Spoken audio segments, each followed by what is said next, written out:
It's all 2-2. They're going to go back to Toronto. What happened yesterday? A lot of people to kind of talk about, break down, dissect, but we got to go to the big man at the top of the list, and it's Joel Embiid. What was going on with him yesterday? We now know that he had an upper respiratory infection, that he was sick, and that he obviously texted Brett Brown at 6 o'clock in the morning. But it seems like an odd timeline of events here, Mark, for him. He was sick in Game 2. He came back in Game 3 and looked like a rejuvenated new man. And then yesterday he was completely out of it. And I know it's hard to say, well, we're going to blame the guy who was not at 100%. But is Joel Embiid at the top of the list of why you would say they lost the game yesterday? For me personally, absolutely. Because I've said it before, I'll say it again. This team versus Toronto will go as far as Joel would take them. Jimmy has been outstanding, averaging over 20 points a game, 22 points a game, and he's been phenomenal. Tobias Harris is trying his hardest to find his rhythm. He's giving you little things, but he's still not giving you the scoring punch, and his shooting's bit off. For me, I think Joel Embiid is the link. I think he's the guy that Toronto struggles to stop. I mean, so I come to you, I said I'm deflated today because I know how important that game was. If Joel could have gave us even part of what he gave us, we would have left that with a win. Yeah. So unfortunately he couldn't, and the end result is Sixers, now the series is tied 2-2. Yeah, now, at what point of the game yesterday does somebody or the team or the other players say, look, Joel just doesn't have it today. It's impounded on me to step up? That's a great question. I think they've seen it early. I think they've seen Joel's energy level wasn't up to par, so I think Marc Jackson was trying to be a little bit more active. Guys was attacking him a little more, and I think it was a quick thing. I really believe they got out early and had the momentum because Joel wasn't capable of giving 100%. And I was a good job by them recognizing and having their way, and they sure did. Mark, when you look at Joel Embiid, do you feel like he's become, and I'm trying so hard today not to overreact. I feel like my emotions are similar to yours because you love the kid, and when he's at his best, he is a thing of beauty to watch and one of the best in the league, if not the best at what he does and what he brings to the table. But it's become to this point where he's borderline unreliable. And I hate to get on the air and say that about him, but it's like I asked Mike earlier, how many times have you been sick this year? Like I've been sick once in 2 years, and I am not an NBA athlete by any stretch of the imagination. And I'm not saying he's lying, but there's something going on behind closed doors that we don't know about.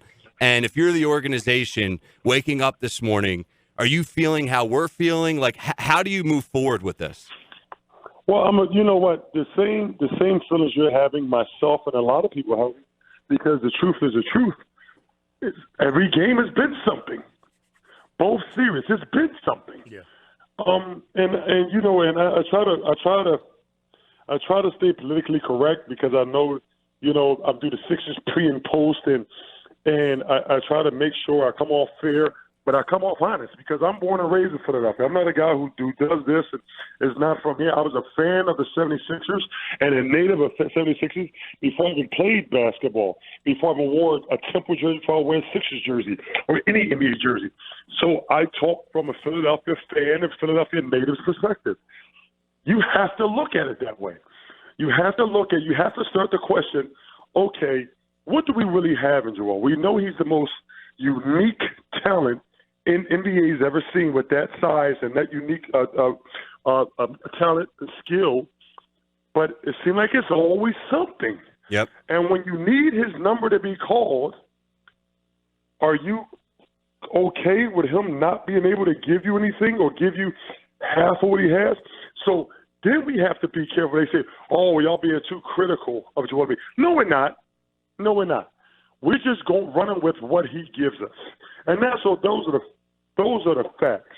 We're just running with what he gives us. Because unfortunately, the Sixers need him. And he hasn't been, oh, I'm good to go, or I'm good. It's been, well, gastronomic, oh, I'm not feeling good, oh, my tendonitis. And Philly fans have to not just be fans, but we have to roll with what's presented to us, and it's always something. It is always something, and that's just from a fan perspective, just like you, Mark, just being from the area, growing up a Philadelphian. It's just so frustrating and disappointing, and you hope that it comes to an end in the near future. But when you look at the game yesterday, and I'm not starting to knock the game plan or Brett Brown, because Brett Brown has been fabulous this postseason, but once you realize, man, Embiid is once again not himself here, what did you think of the Sixers' game plan? Like, could there have been adjustments in-game made? Because for me, I've been saying it all series, Toronto in transition is where it's dangerous, and that's where the Sixers could have issues. When the Sixers put the ball in the basket, the half-court Toronto Raptors do not scare me nearly as much as Kawhi out on the open floor in transition after a Sixer miss. Do you feel like the Sixers could have done something in-game, whether lineup, strategy, game plan on either side of the ball, that could have stole them that game? I thought the 76ers played their heart out. I thought they really did play their heart out. I also believe that that they had a chance to win that game, even though they did start off well. And I'm also to the point where saying I don't think you can adjust the game plan, because if Joel says he's playing, you got to hope he's going to give you a Joel-type game. You can't assume that, well, he's not 100%, so he's not going to perform as well. I really believe that you have to just go as even keel. Okay, our strategy, we're going to roll with it. Joel's plan, so we're going to keep everything the same. Now, once the game begins, we notice hey, he's not giving us his norm. Then we got to reevaluate things and see if it's something that we can do differently. But I really thought the 76ers had a chance to win that game. They played, and once again, playing so poorly and only being down a couple points at halftime, I was optimistic, like, okay, we good. We playing horrible, and we only down a few. Oh, I like our chances here. Through the third and fourth quarter, I like our chances here. 2 minutes left, 3 minutes left. Toronto took it, and we couldn't catch up. Marc Jackson is with us to talk a little bit more. Tobias, yesterday, rough day, 2 for 13, just kept firing away.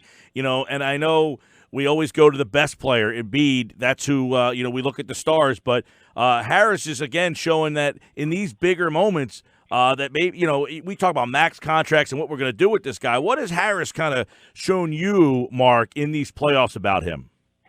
Well, I will say this, and that's why I'm going to make people understand that I'm not being biased because I was a former big man, and Joel Embiid is a big man. I'm not saying that. The reason why I'm saying I think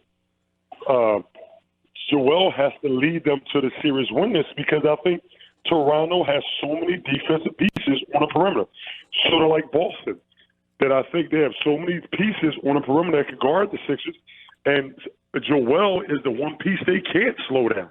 That's why I think it's important that he leads them in this playoff, this series, because he's the piece that they cannot stop. I think Kawhi, Siakam, Danny Green, I think they are all tremendous defenders, and I think Tobias is going to struggle. It's not just like it's one game in a regular season. This is 7 games. So at 7 games, we have to prepare for that, and they're preparing just like that. So they have every bit of information on how we need to slow Tobias down. And Jimmy, even though Jimmy has gotten off, I think Tobias has given us what he can versus Toronto. I think Toronto's just too good defensively on the perimeter. When you're playing 7 games, I think it's easier for a team to stop you if you're not the main go-to guy. Right. That's something interesting that you bring up, Mark, is a lot of people, I know, Ryan, you're one of them, that are like, I don't think this Toronto team's anything special. No. Where they're special is they have the best player, and then you just brought it up right there. They play defense, and the common fan just doesn't value the defensive aspect of these games, but their defense has been a problem for the Sixers' secondary players. It's been a problem for everyone, and that's why they had the second-best record in the East, because of their defensive prowess. These guys can really defend. And we can say all we want about Marcus Hall. He's not super athletic, but what we can say is he's a genius. He's very intelligent, and he knows how to play defense in a game situation to slow people down. So with that being said, they can funnel you to him. He can alter your shot. Serge Ibaka, when he is on the floor, they are a very good defensive team. How did with Serge on the floor. Yeah, I was going to say, how do you think that move that Nick Nurse made changed the game yesterday? He went more with Gasol and Ibaka together, and it's not something that they did a lot all year. So the first two games, the average was 23 minutes. He played 23 minutes. The first two games was 3 minutes. It was 3 minutes that Serge and Marc Gasol played together. Last game, it was 23 minutes. He played them together 23 minutes. I wouldn't say that's double. I'll say that's incredible immense amount of So he was a great game plan that the Sixers could not adjust to quick enough, and I hope they gave him the win. I really do. Yeah, I agree with that, Mark, that was a key adjustment. And just to clear on my side of the fence a little bit, I know Toronto is an excellent defensive team, and I give them a ton of credit, and I respect them. They're a great team, and Kawhi is top 2-3 players in the world. But I'm still following you with yesterday and really overall in the series that yesterday didn't scare me. The Raptors didn't scare me. They agree. The Sixers had a million chances. Just give me a 5-minute, 3-minute, 2-minute stretch of good basketball, and I felt the Sixers could have come out of that game with a win. Now you're in a best of 3. If you're Brett Brown, if you're Jimmy Butler, whoever it is in that locker room, what are you thinking moving forward? Do you have to do anything differently? How do you prepare with Embiid? How do you go into Toronto now and get this win? You know what's interesting about you asking that question? If you go back to my keys and stuff like that on the show, I said it takes more than 176 to play well. I said we have to, supposedly the best starting 5 in the NBA. We need more than one starter to play good. And unfortunately, it's not happening. You know, Jimmy was outstanding. Tobias is struggling. JJ got hot, but I don't think he got enough looks. And Joel didn't play good. And Ben was very passive out there yesterday, if that's the word I can use. And they need someone else to start up. I think when we get at least two guys that play their norm, and the third guy playing so-so, I think the 76ers win this. But if they don't, if Toronto keeps figuring out ways to slow a player down in the 76ers uniform, then we might be going home. Mark, we'll leave you with this. You know, Ben, there's been a lot of people talking about him over the years, about the jump shot and the lack thereof, and in the half-court game. And in these playoffs, when the game gets to more half-court, I heard, I think Jimmy Lynam said it the other night, they're playing 4-on-5 when he's out there sometimes. Do the Sixers need to maybe reevaluate late games when they're in these half-court spots about what to do with him? You know what? I hate to say this, but I got to be in concurrence with you. I got to be in agreement.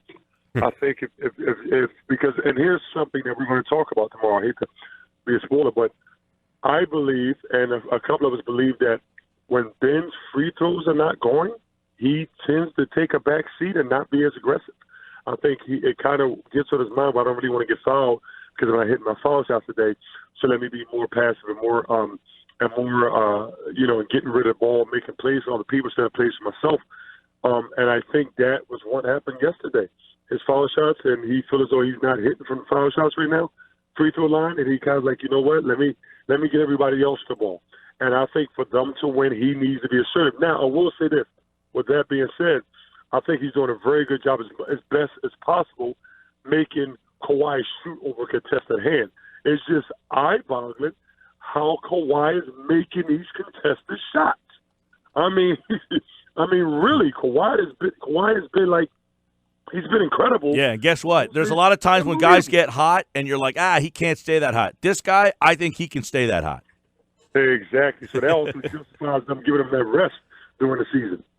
13-year pro, analyst, NBC Sports, Sixers pre- and post-game live tomorrow night. You'll see Marc Jackson, Jimmy Lynam, and, of course, Mark Zumoff, Amy Fadul, as they'll give you Sixers pre- and post-game. He's at Jacko2544, and he's always kind enough to jump on board to talk a little hoops with us here on the Sports Bash on the Boardwalk Honda Hotline. All right, Mark, thank you, pal.